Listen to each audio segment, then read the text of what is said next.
Good morning. It's the end of the day. That's kind of on purpose. It's because, I wanted to... Sorry, I'm pulling out a tripod because I feel like I'm going to be talking for a while. So it's the end of the day. That was the tripod. And that's kind of on purpose because I wanted to really dedicate the day just to getting some work done because I had a relatively free day today. I went to school. I didn't have work today, which is nice because that feels like more and more of a rarity. Like I feel like I'm working more than I'm not working, which is a good problem to have, especially when you're poor. And I'm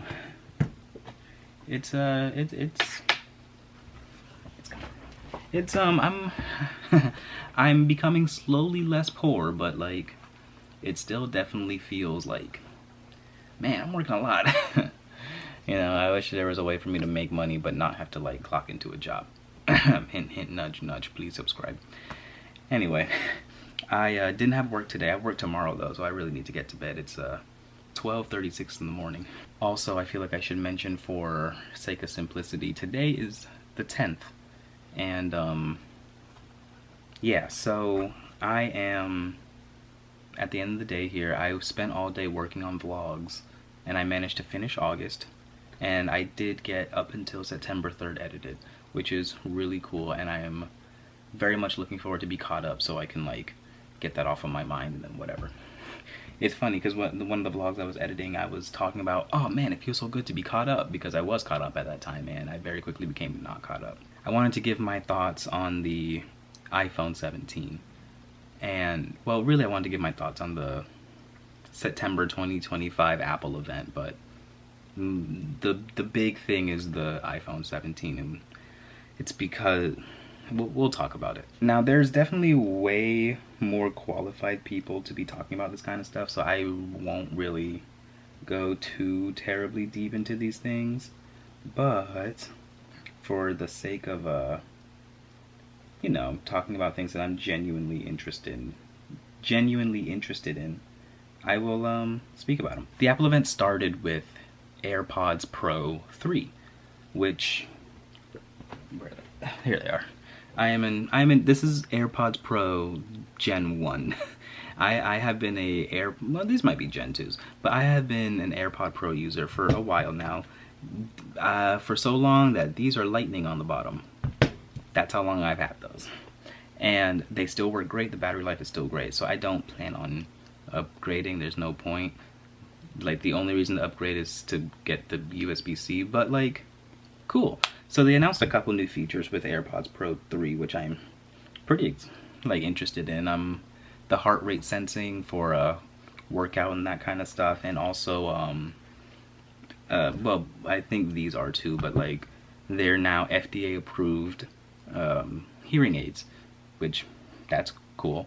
You know, it's giving a lot of accessibility to people that may not be able to afford traditional hearing aids. Look up how much hearing aids cost. It's more than you think, especially for, like, you know, if you need these to navigate the world, now give us a lot of money for them. I think that's absolutely ridiculous.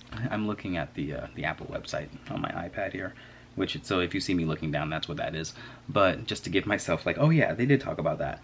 Something I'm really super duper interested in that they marketed as a feature of AirPods 3 was live translation, where if you have AirPods in, you can speak to them and then a translation will show up on your phone of what you're saying in the language for the other person to read back. And if both parties have AirPods, then you will get a live audio translation. Like, it will speak, translate it into the other person's AirPods, and then they can respond back, vice versa. And that, to me, is just magic. Like, that's magic. And after doing some research, I found out that live translation is compatible with older AirPod models. I believe AirPod Pros 2 and 3, I can't remember first gen, but I think it's just the 2s and the 3s. And MJ just so happens to also have AirPod Pros 2, and so do I, obviously. So like, we'll probably be testing that out. I don't know if we've ever talked about on the vlog, MJ is fluent in Spanish, so I'm very curious to try it out just to see how it works and how well it works. That sounds pretty awesome, if I'm honest with you. Also, the design's a little different. They're a little smaller. The ear, there's 5 sizes for the ear tips, and they have a little bit of foam inside for the active noise cancellation, which is greatly appreciated. I'm one of those people that AirPods just fit in my ear really well. Like, I can very much put them in here, and they don't go anywhere. Like, this is just what my ear is shaped like already, which makes me wonder if they're gonna fit worse in the new ones, but this, at least, I'm pretty cool with it. But yeah, like, it fitting in more people's ear is a good thing, especially if they're using them as medical devices. They also talked about 2 new Apple Watches, the Series 11 and the SE3, and if I'm being honest with you, I don't really have much to say about either of them. There's not crazy amounts of updates with either of them. They did another magic thing, though. They somehow found a way to make the watch, I guess, check and recognize high blood pressure. Magic. I really don't know how they did that. Like, that to me is absolutely wild. Like, it can just, obviously it can still see your heart rate, but it uses that information from like the green light that sees your blood vessels and uses that to figure out if you're experiencing hypertension or not. Magic. I'm telling you, it's just magic. But for the watch, that really seems to be the only real, like, upgrade, or the only real new thing that I'm like, oh wow, that's actually pretty cool. There's other things like Workout Buddy, but like, I don't need somebody to talk me through a workout. Like, I got it. But I'm sure if there's other people who may need that extra motivation, it could be helpful for them, but I personally just don't see much value in it for myself. I believe SE3 got an update. SE3 got an update as well, and it has a new body. I believe it's the Watch Series 6 body. Look at this. The Vitals app, 2 times faster charging, and an always-on display. You know what? We do enjoy that. So this was the Apple Watch segment was so like glossed over and kind of boring to me that I actually completely forgot that they actually introduced an Apple Watch Ultra 3 as well. I completely forgot about that. I believe the size is bigger. Not this, like, the case is the same size, but the screen is a little bigger, like the bezels are smaller. There's satellite communication, which that's cool if you use Apple Watch Ultra things for what they're supposed to be for, you know? Like, if you're the person who's out in the mountains and blah blah blah blah, the satellite connectivity is neat. It claims, this is the part that I thought was insane. It claims that with no, like, low power mode on, up to 3 days of battery, which is absolutely insane to me. It's nuts. I believe on all 3 of the watches they also claim, or at least the Series 11 and the Ultra 3, they claim 5G connectivity for the cellular versions, and cool. I don't use my watch with cellular. I have a Wi-Fi watch. That's fine. But like, for the people who use it, I'm sure that's gonna be like a helpful, a welcomed addition. But I just really wasn't that interested in the watches this time around, because I have a Series 8, so I don't need to upgrade anytime soon. Okay, now for the important stuff. Okay, now for the stuff that I was really interested in, which is the phones. Obviously the phones are Apple's bread and butter. It's what makes them all of their money. But this year was particularly interesting to me because this year I am actually in the market to buy a phone.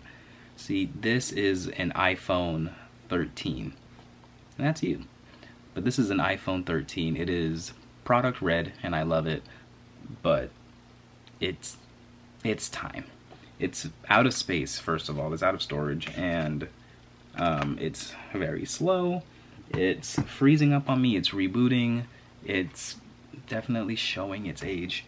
And as much as I hate to see it go, it's time. I'm sure I can solve most of it by clearing off some space, but it's fine. So there are 3 models that they announced today. The iPhone 17 base it's a phone. It's a phone. I am happy to see that the 120Hz refresh rate has grandfathered into all of the phones, including the base model, that's really cool. So it has that adaptive refresh rate depending on how you're scrolling, and then when the always on display is on, you can go all the way down to 1 Hz refresh, and that's really cool. There's no more glass. They're using the term ceramic shield, which Ceramic Shield 2, this is the 2nd generation of Ceramic Shield, so it's supposed to be even more durable and good, I guess. Yeah, that's steps in the right direction. It has the A19 chip in it. It's supposed to be a little better than the A18. Very run-of-the-mill stuff. The camera system is now 48 megapixels and dual fusion, so you can kind of sort of get 4 lenses or 3 or 4 lenses out of the 2 that are on the back, which is, again, really cool. Like, I'm pretty happy with what it is, even though it's not that big of a jump from the 16. Like, if you have a modern iPhone, you don't need to get this. Like, there's nothing groundbreaking about this, but it is a solid phone if you're willing to upgrade. I should also talk about the fact that the front camera now is center stage, which means like it'll follow you around and stuff. But the thing that's way more interesting to me, and I believe this is present on all of the cameras, the sensor, which is usually rectangular, like most camera sensors are rectangular like this. Like if I pull out my ZVE10 here for a second, you can see that the sensor on the inside is rectangular. It's 4x3. That's what most camera sensors are like. But there's a new trend now going around in cameras where instead of being this shaped, they're actually becoming this shape. They're becoming square. And now what that'll allow you to do is crop in so you can kind of get vertical and horizontal picture from the one square image. And the iPhone has now adopted that on the front camera, and I'm very excited about it.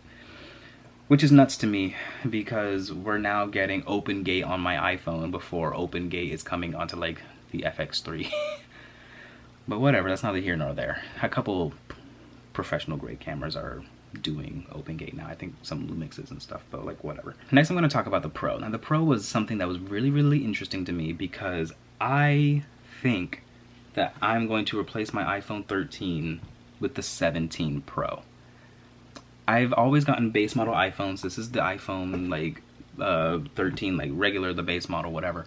And I've really been eyeing Pro for a while because I'm like, out of everyone in my friend group, right, I'm the one who uses the camera systems, I'm the one who's transferring files, I'm the one who's doing all of the things that the Pro phone is supposed to be better at and really made for. And I'm like, I've never owned a Pro phone. I always just kind of got priced out of it. Like I was like, I don't want to spend $1,000 on a phone. But I think this is the year I'm gonna bite the bullet about it. And especially because this one looks really good. It has the A18 or A19 Pro in it.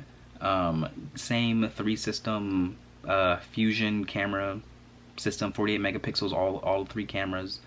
They showed off that you can get basically 8 focal lengths, 8 optical quality focal lengths out of the 3 systems.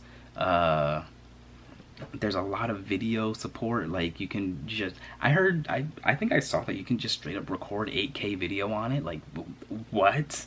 That's insane. I've never even been in the presence of a camera that can do that. Now my phone's gonna be able to do that. I've also seen 4K 120. It has Genlock support. I'll never use that, but it's cool to know that it's there in case I ever grow into that and for some reason want to do it on a phone.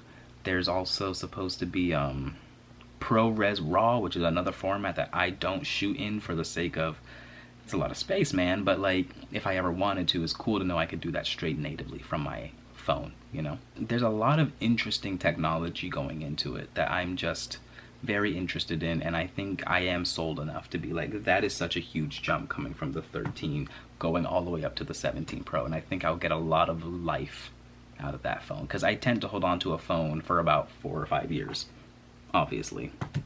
So, yeah, that's probably gonna be my next phone, and I'm pretty excited about it. When am I gonna get it? I don't know. I'm definitely not on launch day, but hopefully soon. Hopefully soon, because this one's kind of given out on me. Now the last thing I want to talk about is iPhone Air. It's interesting. So my whole thing with the iPhone Air, right, is that They made this whole product basically centered around the fact that it's super duper thin. It's 5.6 millimeters thin. I believe it's the thinnest iPhone ever made. Blah, blah, blah, blah, blah, whatever. But the thing that's interesting to me about it is just, why is it there? Because, let me talk about the pricing. Everything basically stays the same. The base models stay at about $800. The Pro models start at $1,100, which is, everything was at the same price. And then the Air is just smack dab in the middle of that, right at $1,000. And I'm like, but why? Because if you look at stats, like, basically everything is worse about the Air. There's one speaker, so you can't get any surround sound on it. There's no thermal system, so it has the Pro chip on it, so it should have better performance, but sustained use, it has no thermal system. Like, the Pro has the vapor chamber, and the regular one, I believe it's the body itself that helps cool the body, or cool the chip down. And the Air doesn't have that, because the Pros were switched from titanium to aluminum to help dissipate heat. The Air is still titanium, so it's not going to have that same properties, so they say. So, you know, and there's one camera system on the back. I can't even say camera system, there's just a camera, a single camera on the back. I believe it is a Fusion camera, but still. And it just makes me very confused, because I don't understand, or I'm a little worried for how that phone is going to age. Because it's going to be fine when it's new, obviously, but like, when it ages and it starts showing and it starts throttling and it starts doing all those things, there's not a lot that's going to be there to help it. And I'm just a little concerned about it. I don't know. I don't understand the reason to buy it besides it's thin. And they still tout all day battery life, but then they're selling you like a little a battery pack, kind of like the Anker ones that MJ and I have, but it only fits on the Air. It's specifically made for the Air. It's too big for any of the other 17s. So it's like, there's just so many choices that they made, which it just makes me, I don't know, it's to say like, oh man, this thing has all day battery life, but it has the smallest battery in an iPhone. But also, here's the thing, like, the fact that they made a point to sell you the phone, but then also the thing that goes with the phone to make it usable, like, that's kind of a red flag to me. And I don't know, it's a weird thing. It's a weird look. It's a very weird look, but I'm not planning on buying it. I don't need my phones to be thin. I'll be honest with you, this is thin enough for me. I think that's all I have to say about that. In the long term, I don't know how that thing's gonna age, but I'm not gonna buy it. First generation products are tough. We'll see. I also noticed it's not the iPhone 17 Air, it's just the iPhone Air, which makes me wonder if it's gonna be part of the 17 lineup or if it's just gonna get an update eventually. You know, we have a 16E, are we gonna get a 17E? Like, but that's just semantics. I'm gonna get a Pro. Anyway, I've been rambling long enough that it is now 1 a.m. and I now have to cut down this video, which is probably gonna be 30 minutes long, into something not 30 minutes long. So, for my sake, I'm gonna shut up now. So, thank you so much for watching. Let's meet back tomorrow for something different. Let me know your thoughts about the Apple event down in the comments, below the like button. The subscribe button's down there too. Alright.